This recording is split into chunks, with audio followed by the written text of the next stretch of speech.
I will say a few words about our company. Synapticon is a company founded in 2012.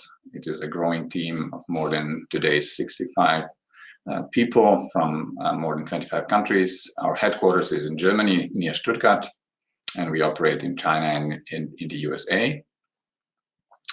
We are focusing on technology in the area of motion control, especially in the area of robotics and factory automation.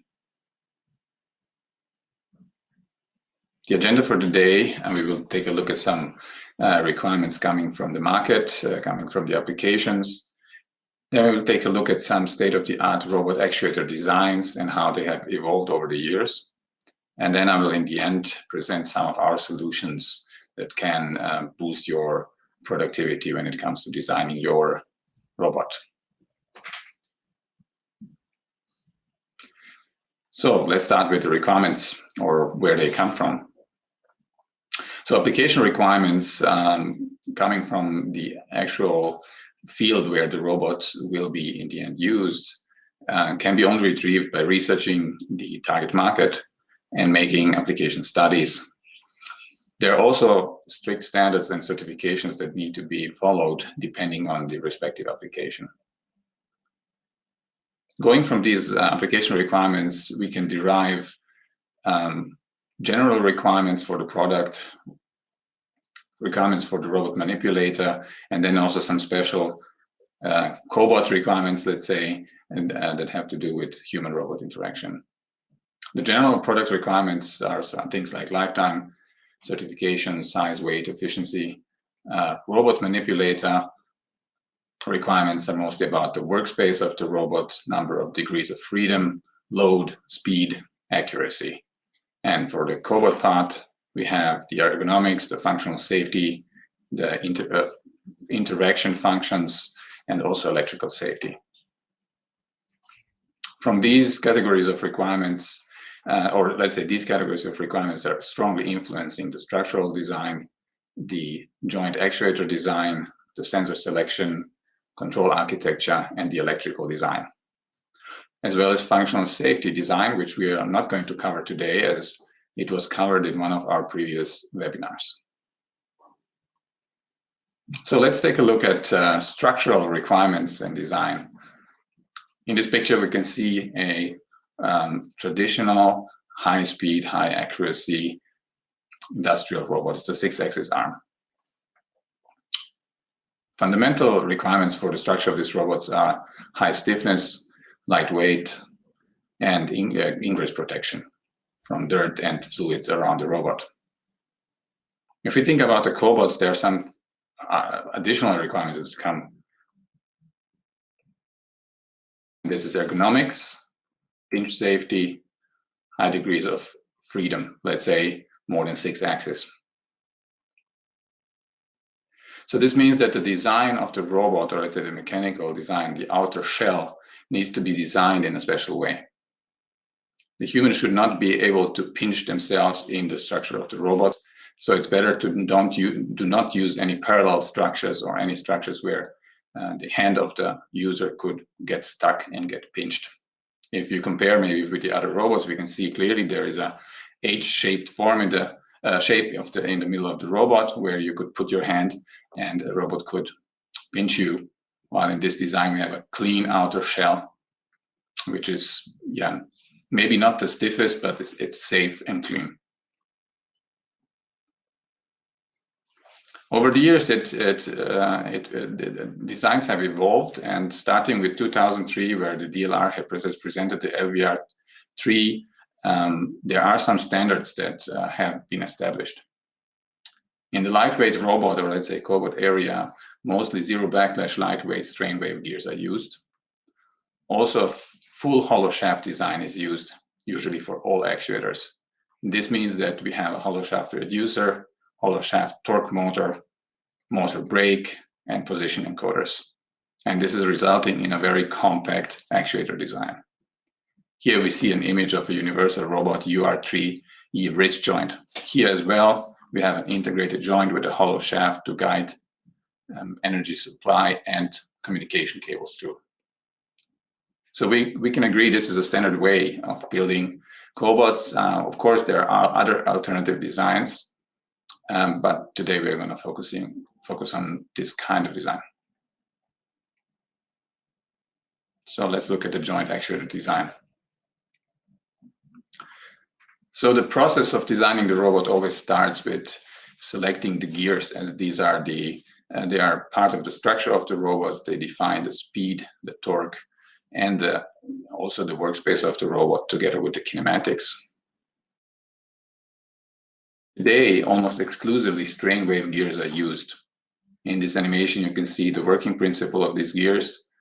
They're known for their high torque to weight ratio, large hollow shaft design, very small size, and very flexible structure. Mostly component kits are used for maximum flexibility during the robot design. This means that the robot designer is designing their bearing according to their needs, so that the gear comes in pieces. The torque of the required torque is determined by a full robot simulation. I can only recommend any roboticist to start with a good simulation, also considering the losses in the gear, losses in the motor, and the electronics. It is very important to have a good estimate of the required peak torques and continuous torques. The gear also must withstand an e-stop torque, so an emergency stop torque. Some gear manufacturers are also stating this kind of instantaneous e-stop torque in their datasheet.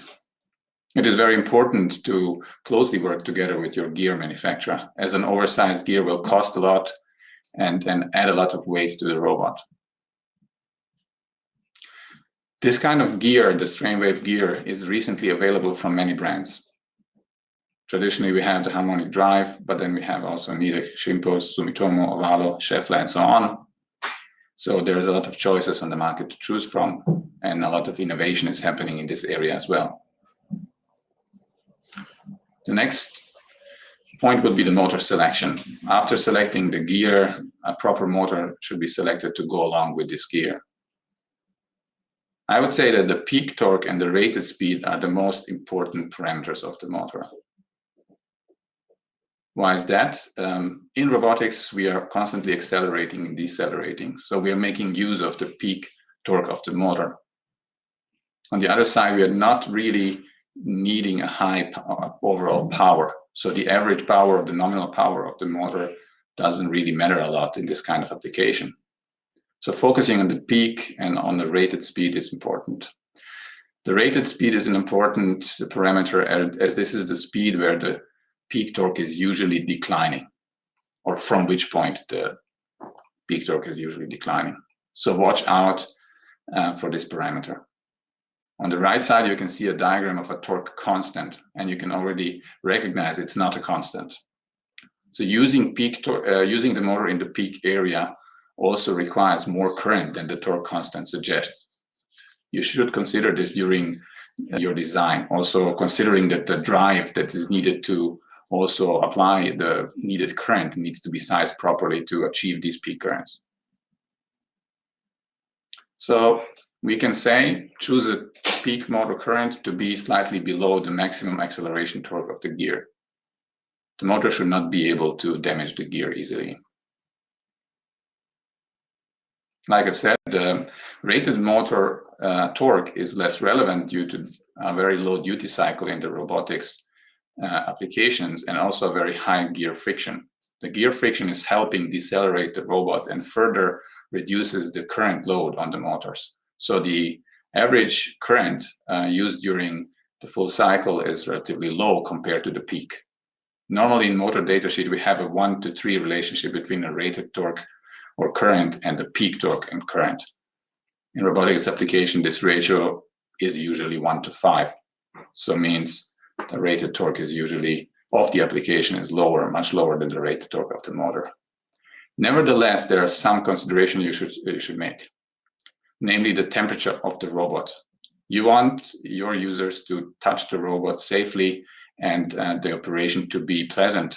So the body of the robot should not exceed a certain temperature. If you're using a small motor, it will get very hot. It's not an issue for the motor itself, as most motors can operate up to 150 degrees Celsius in their windings, but it is an issue for the user. And it could become an issue for the gearbox. Most gearboxes cannot operate at temperatures higher than 90 degrees. The motor winding voltage ideally should be at 48 volts and stay in the area of safe extra low voltage. Popular options on the market are the TQ RoboDrive ILM series, which was originally designed also with the LVR3 lightweight robot from 2003, but then was further developed at TQ, and also later a new series, cost-optimized ILM E series was added. Also a very popular choice and is the Kollmorgen TBM series. The TBM 2G series is coming this year, or was released this year. Also, Nidec has a D series of motors. You can see the pictures of the respective motors below. There are many other brands. I was just giving some popular examples here. Brake selection. Brakes in robots are for holding and not for active braking, and this is very important to consider. Brakes can be heavy and large and can add to the cost of the robot. So be careful to not oversize your brakes. So it is important to understand what you really want to use the brake for. The brake should also not be able to damage the gear. Gearbox is the most expensive part of the robot and usually should be designed in a way that can withstand the e-stop, but the brake should not apply torques larger than the gearbox can take. Typically, the brake torque is chosen between 100 and 200% of the motor rated torque if you have followed the rules I've shown before. So it means that brakes are actually do not require that high torque, but this really depends on your application. You should basically measure the stopping time or the stopping distance of your robot and decide what kind of stopping distance you want to have, what kind of safety you require. Most people start by oversizing the brakes by, for example, matching it with the peak current of the motor, but end up using brakes that are more like in the area of, like I said, 100 to 200% of the rated motor torque. Popular brands are Maya with the RoboStop series and Kendrion with the Slimline. As I said, again, there's many other brands and options on the market. And there's also different types of brakes, but today we don't have time to go into this, so we will stop here. Now let's see what we can say about encoder selection. One thing up front, resolution is not a reliable indicator for performance. But mostly in marketing materials and also in datasheets, resolution is the primary parameter. When I'm looking for a good encoder, I would look at the repeatability and the accuracy data. It's usually given in arc seconds or degrees. In this diagram, we can see the difference between these parameters.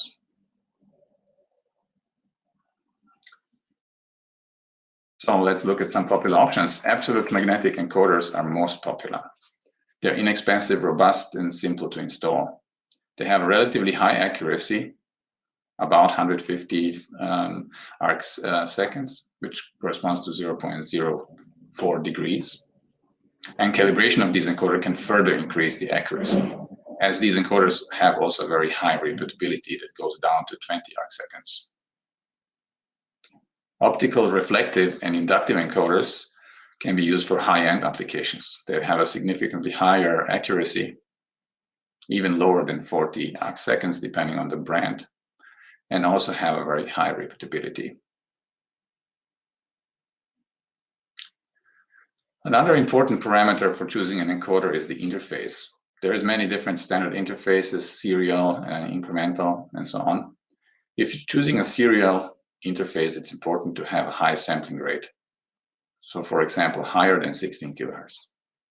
It is beneficial because server drives can then oversample the encoders and take advantage of this data, using it for some advanced filtering of position feedback and velocity feedback loops. Many times your encoder can do more. You just need to ask your encoder manufacturer. Nowadays, absolute encoders have become state of the art. I rarely see incremental encoders used in robots nowadays, even though it was pretty popular in a few years ago, mostly because Universal Robot was using a similar encoder in their robot to save some cost.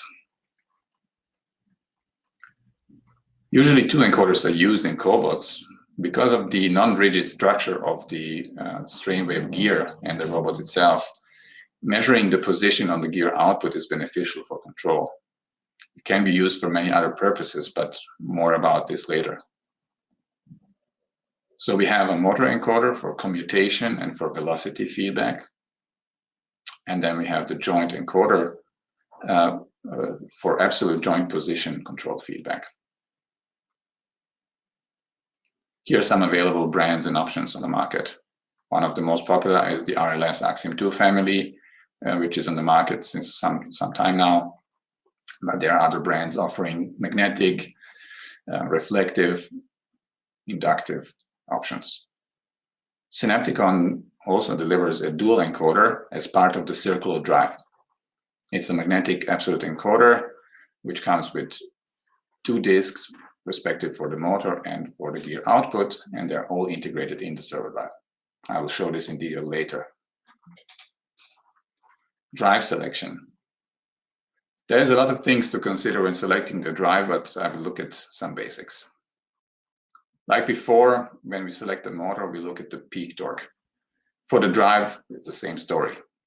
Unlike in some other applications where the nominal power of the drive or the continuous current is important, in robotics, the peak current is a very important parameter. I would usually suggest to use a 20% margin on the peak current compared to the motor peak currents. The drive should support dual absolute encoders and should support dual loop control, means using one encoder for velocity control while using the other for position control in a cascaded control scheme. It should be able to control the brake directly with PWM. Here are some available options from Synapticon: the SOMANET Node series, the 400, 1000, and 2000 with 13, 33, and 66 amps respectively, and the SOMANET Circular size 7 and size 9 with 24 and 60 amps respectively. So let's look at some other trends and some additional sensors that are added to robot joints nowadays. So we already have 2 encoders. What kind of sensors, what other sensors are popular? So one application would be the joint torque sensing and control. Where does this requirement come from? Easy robot hand guiding and collision detection.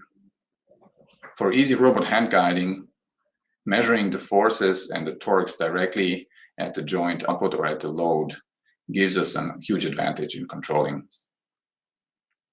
Collisions can be detected very effectively by using torque sensing. Joint torque sensing can be done in different ways. One option, and this is a trick, you could use the dual encoders and measure the torque by deriving it from the gear torsion. So you would have an output and an input encoder position difference that is then proportional to the torque of the joint. Some calibration must be done to have good results in this area. But generally, this option is lower accuracy than having a dedicated sensor, which would be the option 2, using an accurate joint torque sensor. Recently, we have seen also some robots on the market and some experiments with IMUs, measuring acceleration directly in the robot joint or on the robot end effector.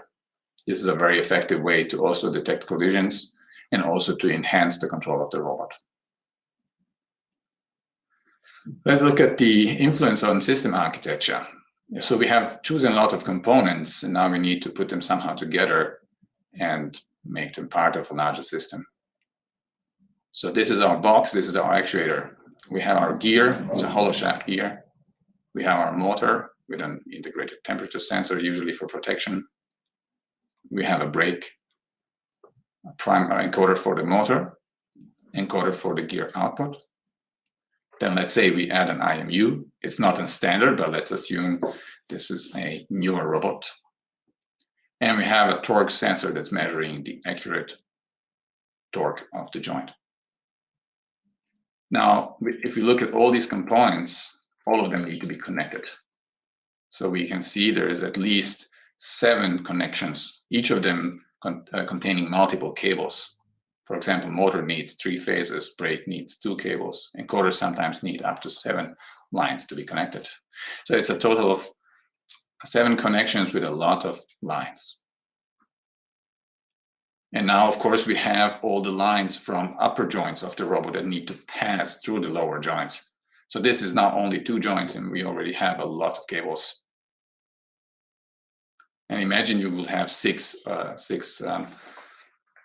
joints and need to pass all these cables through the robot. I think it's very clear here that this will not lead to a successful design.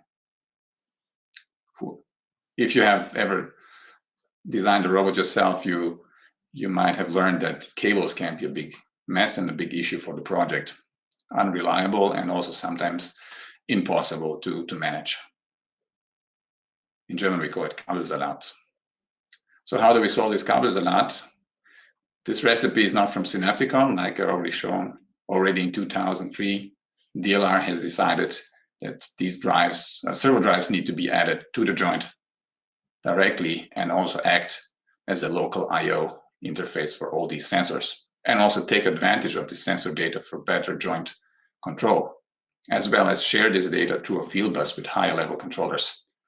So we have added a servo drive to the left, and now we can connect all these elements to the local servo drive. What remains is the fast real-time Ethernet or CAN bus connection between the servo drive and the robot controller. And a single cable is guided through the robot joint to the other joints. Also, power supply, DC power supply is needed, but is missing in this image. So in the end, we end up with a robot with very limited cables that are manageable and reliable.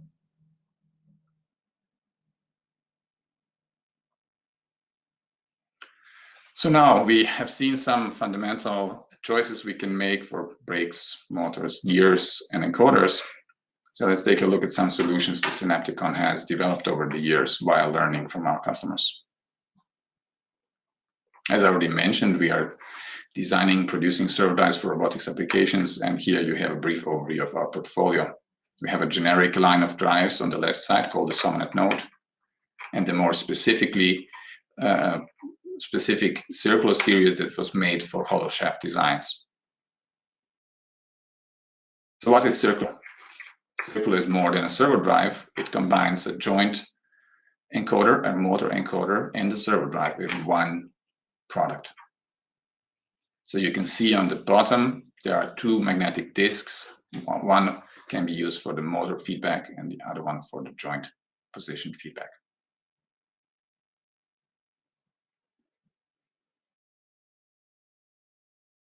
The result is a very compact, integrated robot joint. And you can see the cables are very simple. We have the DC power connection and then the EtherCAT communication cable, which also includes the safe torque off and safe brake control lines.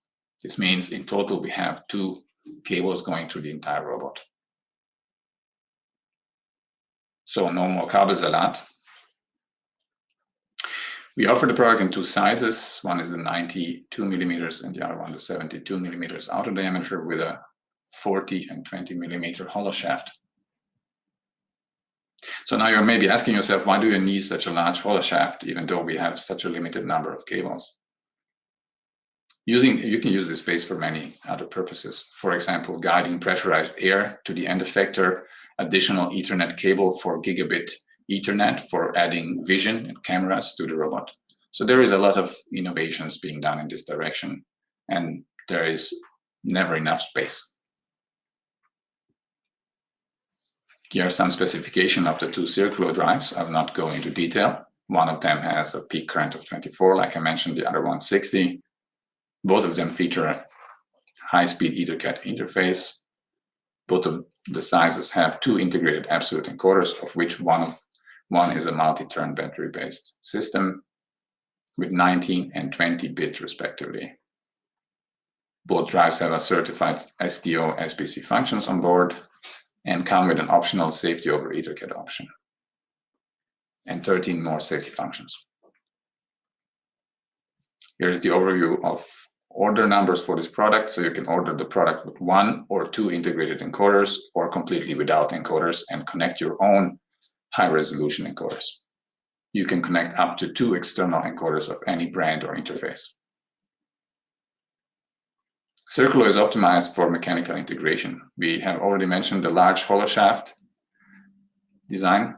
We also have a very compact encoder arrangement where the 2 disks are being arranged in a concentric way. The product is optimized for thermal management, means all the losses from the power stage are conducted to the motor body and to the robot body. So the robot housing from the outside is not getting hot. You don't need to connect the Circulo heatsink to the shell of the robot. You can add custom parts on top of Circulo, as there is space on the top and there are some screw holes. So for example, you can add a cable restraint element, third-party encoders, IMUs, whatever you like. In this picture, for example, we see a bearing that's supporting the hollow shaft of this joint. We already talked about cable management. We have a hybrid cable for Ethercat and safe torque off, and a single power supply. Only 48 volts are needed to power all the functions of the drive.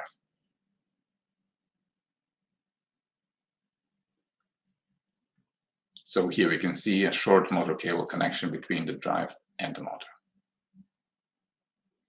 Now to the interfaces. We remember there's so many sensors and so many different sensors, and there is many more that might be added in the future.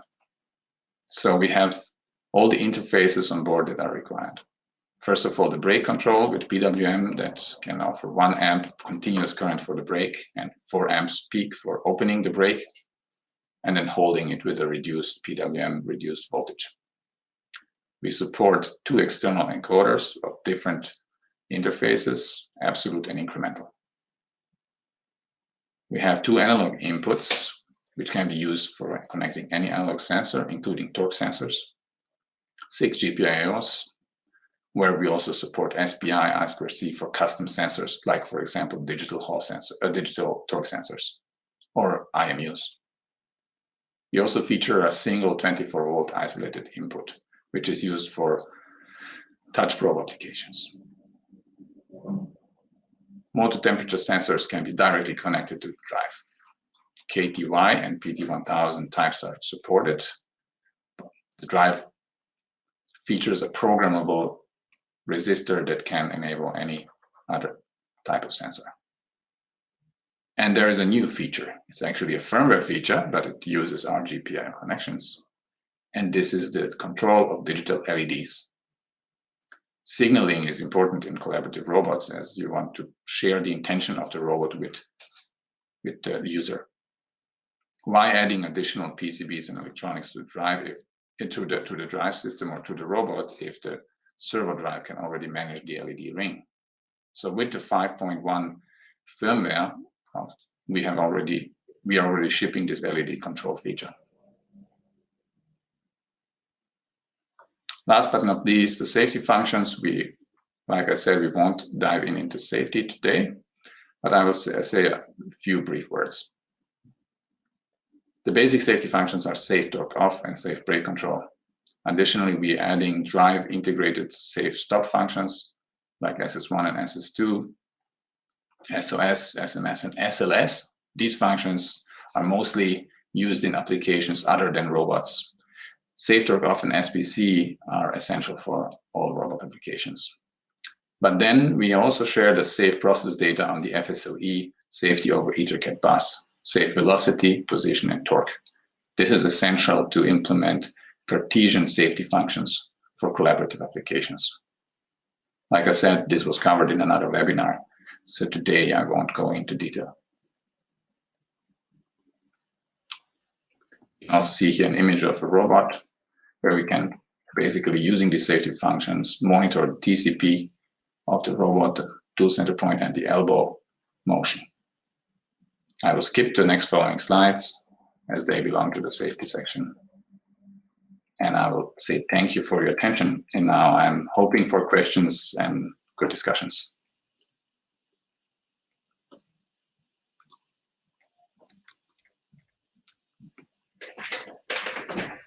Siehst du die Frage? Also? Ja. Okay.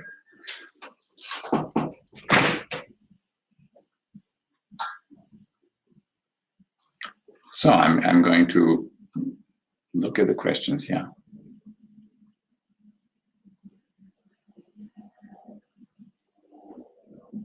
Okay, I see people had an issue seeing the PPT. So first question from Christoph.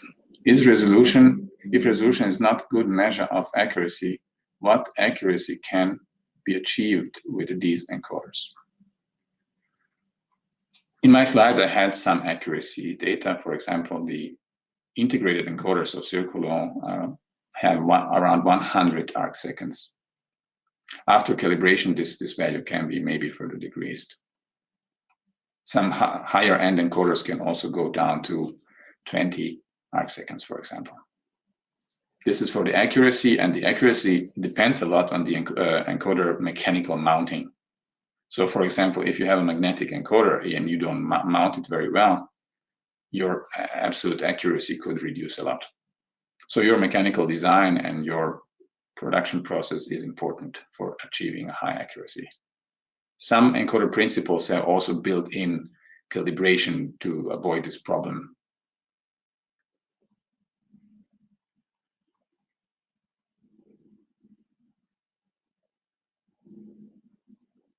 We had a question, how do you measure the torque? I think we have mentioned 3 methods of measuring, or 2 methods of measuring the torque with the dual encoder setup and with a dedicated torque sensor.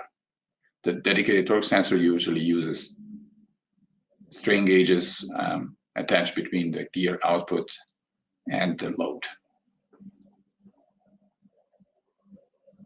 Another question was, do you support SOS, safe operating stop?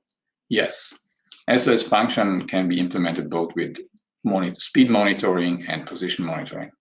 SOS means the robot or the machine has stopped and we are monitoring that this state is maintained. In case the robot or the machine moves, we would immediately engage the brakes and activate safe torque off.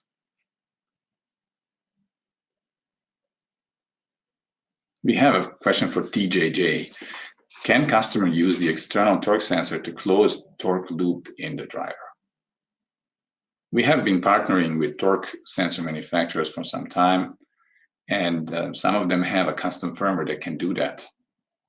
We are in our research department are working on a simple closed loop torque controller that will use any external, let's say, for example, analog or digital torque sensor.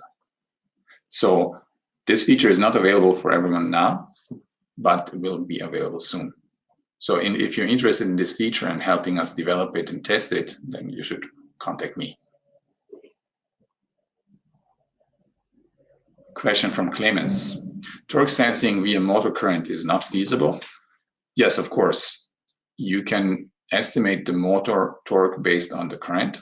We have seen a diagram where the torque constant was not really a constant. This would be the first problem. Relying on the motor constant is an issue as it changes with the current and also it changes with the temperature of the motor. So the motor, and we are also, of course, estimating the torque of the motor itself.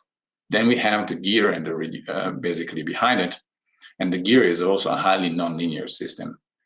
And we really want actually to estimate the joint torque for controlling the interaction with the user. So yes, motor current-based torque measurement can be useful in control and can be used for collaborative functions, but is not considered a high, let's say, high accuracy or high performance option.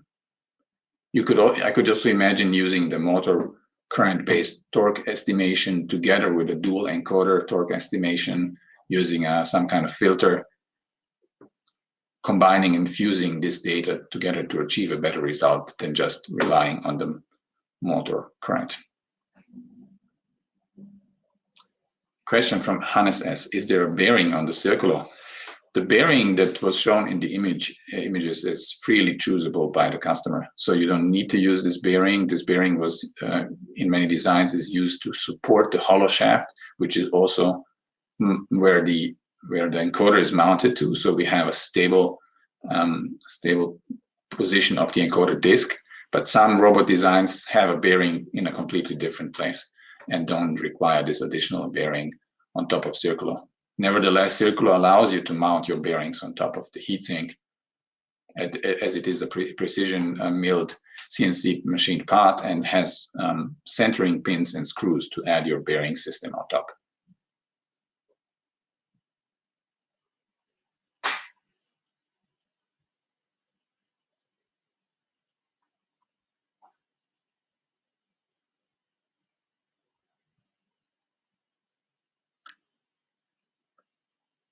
Can we get energy consumption information using EtherCAT connection? This is a good question. I would say at the moment, there is no energy consumption value that you can retrieve from EtherCAT, but you can maybe roughly estimate the energy by multiplying the torque and the speed of the motor, and both of these data are available in EtherCAT. Yeah, I left out a slide from this presentation that presents the relationship between the DC and the AC side of the drive. It's a very interesting topic, and many times it's overestimated how much DC current we need to size our power supply. I would say the rule of thumb, take the power of all motors together and divide this value by 2. And the power supply should be enough to operate your robot. But this is just a rule of thumb, doesn't apply to all robots. Many times designers start by adding the nominal power of all the motors together and then choosing a power supply according to that. Usually this leads to an oversizing.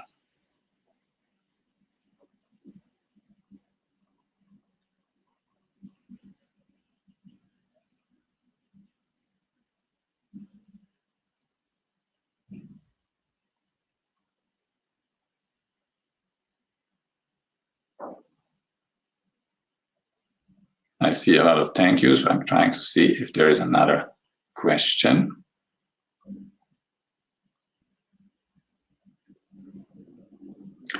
Temperature deviation affect encoder precision reading from Franco. Very good point. For magnetic encoders, the temperature is going to change the strength of the magnetic field of the encoder. Nevertheless, the encoder has a built-in automatic amplifier that compensates for this effect. So, as far as the sensor itself goes, there might be smaller effects, but it's not maybe a very relevant effect. The other possible effect is that there is some extension of the, let's say, hollow shaft or the motor shaft due to the change in temperature. So the encoder disk is moving in a different position and then again leads to some, let's say, reduced accuracy. Not maybe deviating from, not maybe pushing the position into a wrong place, but let's say adding additional noise because the magnetic field, for example, is not strong enough. So yes, temperature deviation can affect the precision reading, and this is why I suggest testing your system with a reference encoder under the operating conditions you're intending to use the system later.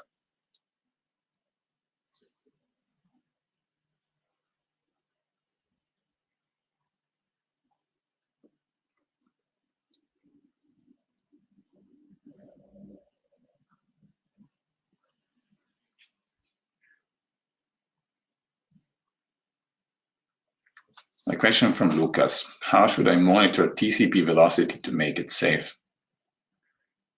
So From drive's perspective, we cannot estimate the TCP velocity. The drive can only validate the velocity of a single joint. So after we have determined this safe velocity information, we can transfer this safe velocity information in real time through a safe protocol to the main safety controller of the robot. The main safety controller then must calculate forward kinematics of the robot using these speeds or position signals from the safe drives. This way, the TCP speed and the TCP position can be determined. Same is applying also for a safe torque. Let's say we are using a safety torque sensor and we want to limit forces. Then the same process data, safety process data, can be used to determine the Cartesian forces between between the robot and the environment. So yeah, most of these calculations are done in the robot controller based on the safe process data.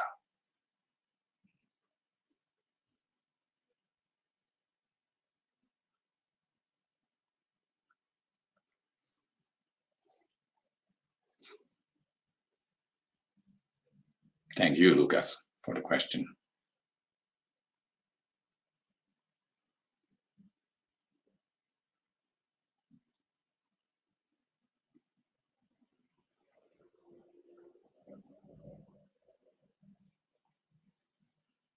I hope I haven't left out any questions.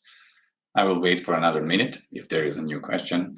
Otherwise, we will close this session.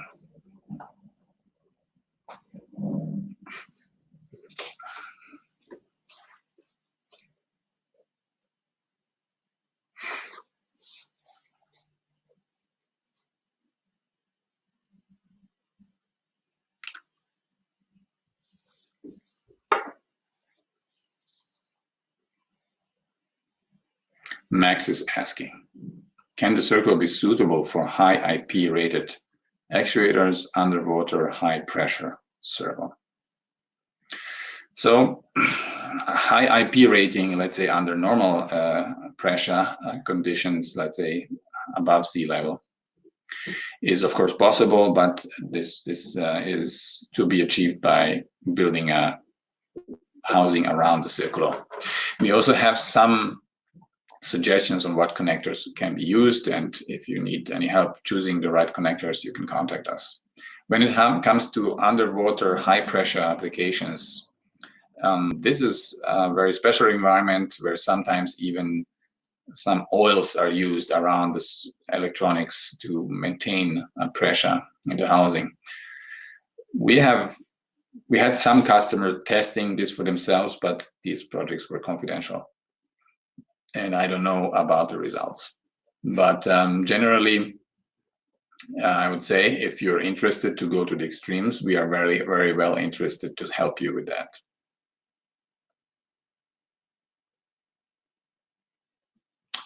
Nico Stute, can the system calibration with an external I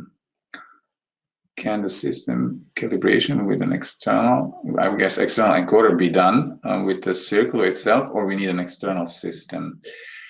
Yeah, so there is a built-in encoder calibration that increases robustness and reduces noise. This is fully automatic, and circular will perform it just by itself. You just need to kick off the procedure. It will turn the motor a few times, then it will turn the joint for one rotation back and forth, and automatically calibrate the encoders. And also check if everything is fine with the magnets. For example, magnets can be damaged during transportation or handling.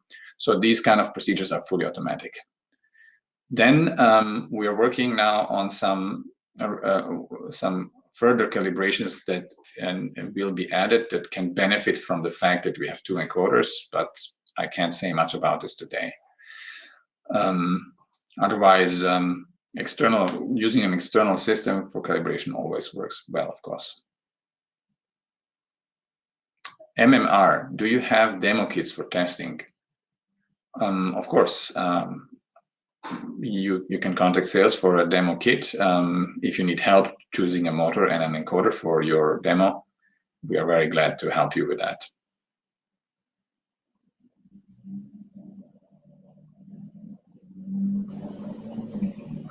Demo kits. Yeah, we don't have demo kits here, but demo kits are available.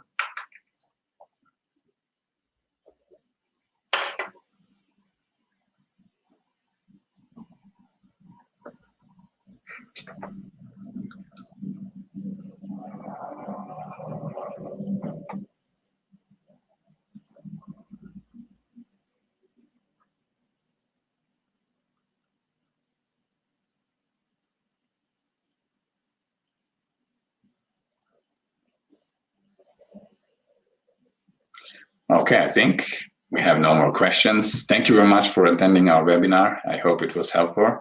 And if you have any further question, you can contact us under support@synapticon.com or contact me directly. Thank you and see you next time.